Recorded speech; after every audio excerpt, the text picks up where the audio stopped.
भैया हो बहिनिया के जानी बिसरइहा क्षण भर के मौका पाके छूचे हाथे आईहा।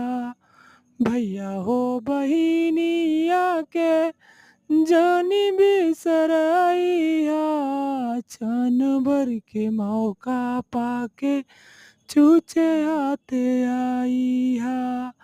माई हो अभागिन बेटी काहे जनमावेलू जनम न होत काहे जहर खियावलू।